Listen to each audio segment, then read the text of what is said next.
स्वागत है हमारे इस YouTube चैनल में। दोस्तों, जैसा कि आप जानते हैं कि हमारे शर्मा कंप्यूटर ट्रेनिंग सेंटर में हमेशा एक ऑनलाइन टेस्ट कराया जाता है हर सप्ताह, जिसको हमने वीकली टेस्ट का भी नाम दिया है। और फिर काफ़ी अच्छा भी लगता है। जो एक सप्ताह में बच्चे पढ़े रहते हैं वो इस सप्ताह टेस्ट देते हैं। तो दोस्तों, हम क्या करते हैं कि पहले अपनी वेबसाइट पे आ जाते हैं और फिर उस वेबसाइट पे आने के बाद हम दोस्तों इंटरनेट स्लो चल रहा है, बट कोई नहीं, धीरे धीरे अरेंज हो जाएगा।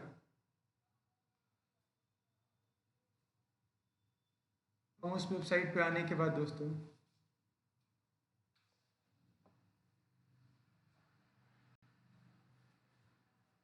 स्क्रॉल करेंगे। ये जो बच्चे हैं जो साप्ताहिक टेस्ट में प्रथम आते हैं उनको सर्टिफिकेट्स दिया जाता है, जो वीकली टेस्ट के लिए होता है। काफ़ी काम की चीज़ है दोस्तों। और फिर स्क्रॉल करेंगे, हम आ जाएंगे यहाँ पे शर्मा कंप्यूटर रेवती बलिया, इस टाइप का ऑप्शंस दिखेगा दोस्तों। अब ध्यान देंगे तो जी, कोई नहीं, आपको इस पर क्लिक करना है और क्लिक करेंगे तो हमारे फॉर्म पे रीडायरेक्ट चले जाएंगे। ठीक है दोस्तों, फिर हमने यहाँ पे डाटा भी फिल कर लिया है, जैसे कि गुडलू सर, और फिर फादर नेम में आपको अपना नाम और फादर नेम फिल करने होंगे यहाँ पे। ठीक है दोस्तों, और उसके बाद आपको यहाँ पर नेक्स्ट करना होगा और फिर आपको क्वेश्चंस मिलना चालू हो जाएंगे। जैसे कि पहला क्वेश्चन है दोस्तों, डिजिटल घड़ी में कौन सा कंप्यूटर पाया जाता है। ठीक है दोस्तों, डिजिटल घड़ी में कौन सा कंप्यूटर पाया जाता है। जैसा कि डिजिटल घड़ी छोटी होती है तो उसमें मिनी कंप्यूटर या माइक्रो कंप्यूटर आ सकते हैं। ठीक है दोस्तों, तो यहाँ पे हम माइक्रो कंप्यूटर पे क्लिक करेंगे और फिर हम नेक्स्ट कर देंगे। नेक्स्ट क्वेश्चन हमारे पास आएंगे, ऐसे ही नेक्स्ट करते हुए क्वेश्चन आते जाएंगे दोस्तों। काफ़ी अमेजिंग है, कोई दिक्कत नहीं है। दूसरा क्वेश्चन है दोस्तों, भारत का सबसे तेज सुपर कंप्यूटर कौन सा है। भारत का सबसे तेज सुपर कंप्यूटर कौन सा है। दोस्तों, भारत का सबसे तेज सुपर कंप्यूटर एका है, जो कि इसको माना जाता है। IBM नहीं है, डिजिटल कंप्यूटर नहीं है, और नॉन ऑफ दिस, ये तीनों नहीं है, क्योंकि नॉन ऑफ दिस का मतलब इसमें से कोई नहीं, और डिजिटल कंप्यूटर तो हो ही नहीं सकता है। IBM कंपनी यहाँ की नहीं है दोस्तों। ठीक है, तो कोई नहीं, हम फिर आगे बढ़ते हैं, फिर नेक्स्ट करते हैं। नेक्स्ट करने के बाद हमारे पास आता है क्वेश्चंस, बिजली चले जाने के बाद डाटा नुकसान से रोकने के लिए निम्न में से किस डिवाइस का प्रयोग किया जाता है। जैसे कि बिजली अगर चला जाए और डाटा भी ख़त्म ना हो तो इसमें किस डिवाइस का प्रयोग किया जाता है। Modem, RAM, floppy, hard disk, UPS।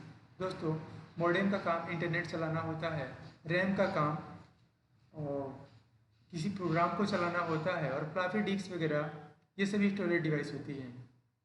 तो दोस्तों, इसमें एक UPS बचता है, जो कि लाइट कटने के बाद भी UPS 15 से 20 मिनट तक सिस्टम को चला सकता है। तो हम UPS पे क्लिक करेंगे और फिर नेक्स्ट कर देंगे। नेक्स्ट क्वेश्चन है दोस्तों, कंप्यूटर में लेन का प्रयोग क्या होता है। कंप्यूटर में लेन का प्रयोग क्या होता है। जैसे कि दोस्तों, इसका फुल फॉर्म पूछा जा रहा है यहाँ पे, तो इसमें लिमिट एरिया नेटवर्क नहीं होगा। कंप्यूटर में पूछा जा रहा है तो लिमिट एरिया कंप्यूटर में नहीं होता है दोस्तों। उसके बाद लाइव एरिया नेटवर्क भी नहीं होगा, और लोकल एरिया नेटवर्क ये सही है। परमानेंट एरिया नेटवर्क तो हो ही नहीं सकता है, क्योंकि ये स्टार्टिंग से लोकल एरिया नेटवर्क यहाँ पे काम करेगा। ठीक है दोस्तों, फिर हम आगे बढ़ेंगे, नेक्स्ट करेंगे। उसके बाद हमारे पास और क्वेश्चन आने वाला है,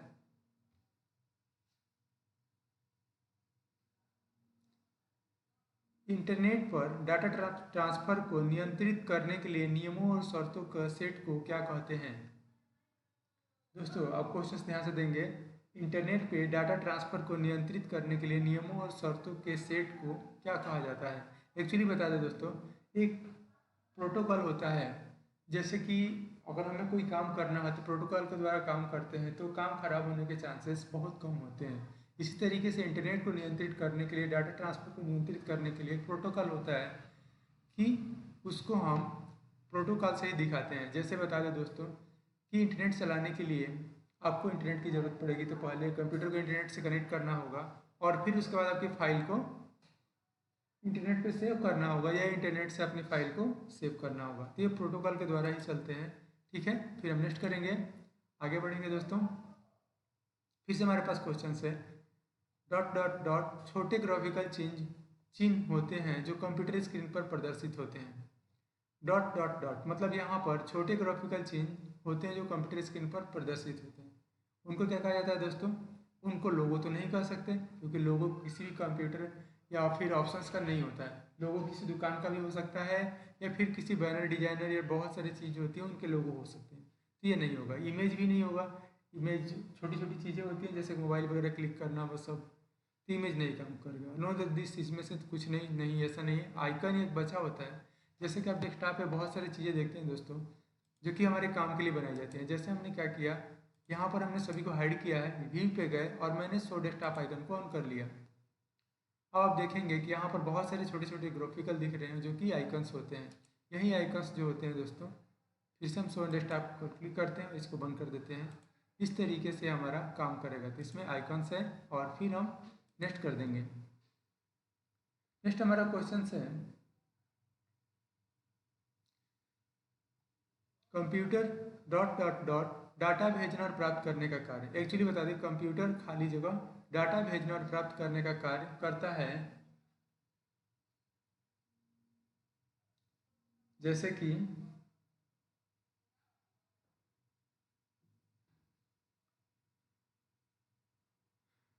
डिजिटल, एनालॉग, एसी और डीसी। दोस्तों एसी और डीसी लाइट होते हैं, ये कोई डाटा भेजने का साधन नहीं है। ठीक है, और एनालॉग कंप्यूटर एक कंप्यूटर होता है जो कि ये सब नहीं आएगा। तो डिजिटल ही हम डाटा ट्रांसफ़र करते हैं किसी भी जगह पे भेजने और लेने के लिए। ठीक है, नेक्स्ट करते हैं, आगे बढ़ते हैं। उसके बाद हमारे ऑप्शन आता है, रैम किस प्रकार की मेमोरी है। रैम किस प्रकार की मेमोरी है? सबसे ऊपर है दोस्तों एक्सटर्नल, असिस्टेंट, मेन या फिर इंटरनल। दोस्तों रैम मदरबोर्ड के पास, मदरबोर्ड के साथ रहता है, तो आप समझ सकते हैं कि ये एक इंटरनल मेमोरी है। और एक्सटर्नल तो हो ही नहीं सकता। एक्सटर्नल का मतलब होता है बाहरी मेमोरी, जैसे कि पेन ड्राइव, जैसे कि यूएसबी ड्राइव और ऐसे ही जैसे कि फ्लॉपी डिस्क वगैरह।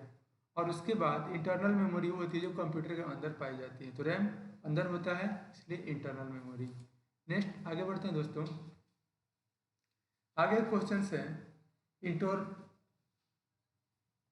इंटरनल स्टोरेज निम्न में से किस प्रकार की डिवाइस है। इंटरनल स्टोरेज निम्न में से किस प्रकार की डिवाइस है? तो दोस्तों क्योंकि इंटरनल अंदरूनी है, तो सबसे पहले कंप्यूटर पहले प्राइमरी डिवाइस को सिलेक्ट करता है, मतलब कि इंटरनल डिवाइसेस को सिलेक्टेड करता है। तो यहाँ पे प्राइमरी स्टोरेज डिवाइस को हम इंटरनल स्टोरेज कह सकते हैं। ठीक है दोस्तों,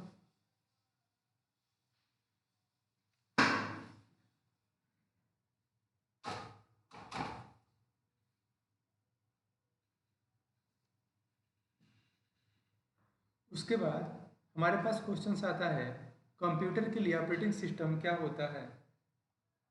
दोस्तों उसके बाद आता है, कंप्यूटर के लिए ऑपरेटिंग सिस्टम क्या होता है। तो दोस्तों कंप्यूटर के लिए ऑपरेटिंग सिस्टम एक सॉफ्टवेयर होता है, क्योंकि हार्डवेयर तो जिसको हम छू सकते हैं, महसूस कर सकते हैं, और सॉफ्टवेयर को हम छू नहीं सकते, महसूस नहीं कर सकते, सॉरी छू नहीं सकते, बस देख सकते हैं।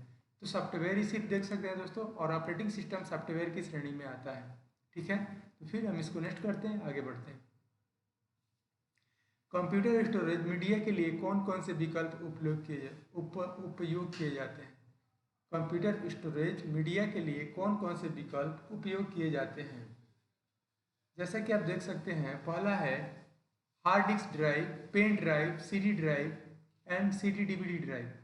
दोस्तों सभी जो डाटा होते हैं स्टोरेज में ही काम आते हैं, जैसे कि पेन ड्राइव भी स्टोरेज में आता है, हार्ड डिस्क ड्राइव भी स्टोरेज में आता है, सीडी ड्राइव भी स्टोरेज में ही आता है। तो सभी विकल्प ले लेंगे और फिर हम नेक्स्ट कर देंगे। नेक्स्ट क्वेश्चन है दोस्तों, माइक्रो प्रोसेसर किस पीढ़ी का कंप्यूटर है। ठीक है दोस्तों, माइक्रो प्रोसेसर किस पीढ़ी का कंप्यूटर है। दोस्तों प्रथम पीढ़ी में नहीं हो सकता, द्वितीय भी नहीं हो सकता, तृतीय भी नहीं हो सकता, चतुर्थ पीढ़ी का कंप्यूटर सॉरी प्रोसेसर है। तो चतुर्थ पीढ़ी को सिलेक्ट करते हैं, फिर नेक्स्ट करते हैं। फिर क्वेश्चन हमारे पास, डिजिटल कंप्यूटर किस सिद्धांत पर कार्य करता है। दोस्तों क्योंकि कंप्यूटर हमारा जो था गणना करने के लिए बनाया गया था और डिजिटल कंप्यूटर भी अधिकतर गणना के लिए ही आता है, तो ये गणना के लिए काम करता है। फिर नेक्स्ट करेंगे दोस्तों। उसके बाद बहुत आसान क्वेश्चन आ रहा है, कीबोर्ड में फंक्शन की संख्या कितनी होती है। तो सभी लोग जानते हैं F1 से लेकर F12 तक फंक्शन की संख्या होती है, तो 12 हो जाएंगी टोटल। नेक्स्ट करेंगे।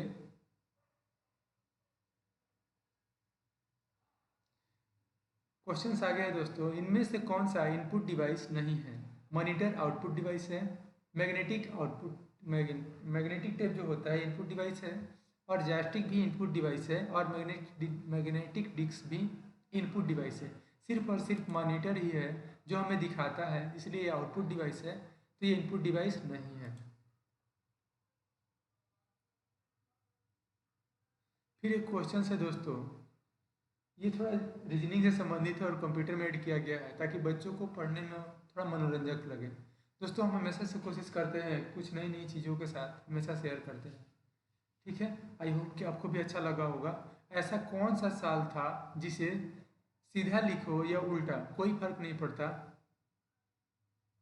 ऐसा कौन सा साल था जिसे सीधा लिखो या उल्टा कोई फर्क नहीं पड़ता। 1999 नहीं हो सकता है, 1944 भी नहीं हो सकता है, 2002 हो सकता है, और 2020 नहीं हो सकता है दोस्तों। यहाँ पे 2002 सही है, और फिर हम इसको नेक्स्ट करेंगे। कंप्यूटर की मेमोरी में डाले गए कार्य को प्रदर्शित करता है। नेक्स्ट क्वेश्चन है हमारे पास, कंप्यूटर की मेमोरी में डाले गए कार्य को प्रदर्शित करता है। कौन करता है भाई। प्रिंटर, रैम, रोम नहीं, मॉनिटर दिखाता है हमको, इसलिए मॉनिटर ही प्रदर्शित करता है, ठीक है। नेक्स्ट करेंगे। जब पीसी पर किसी डॉक्यूमेंट पर कार्य करते हैं तब डॉक्यूमेंट अस्थायी रूप से स्टोर होता है। दोस्तों आप जानते हैं जब भी हम कोई प्रोग्राम पे काम करते हैं तो वो प्रोग्राम रैम पे रन कर रहा होता है, और सिस्टम जैसे ही बंद होता है रैम का सभी डाटा डिलीट हो जाते हैं। तो दोस्तों आप समझ सकते हैं रैम जो है यही है जो कि सब पे अस्थायी रूप से स्टोर होता है, ठीक है दोस्तों। फिर नेक्स्ट करते हैं, आगे बढ़ेंगे। आगे क्वेश्चन से, फ्लॉपी डिस्क किस प्रकार की मेमोरी से संबंधित है। फ्लॉपी डिस्क किस प्रकार की मेमोरी से संबंधित है या संबंध रखती है।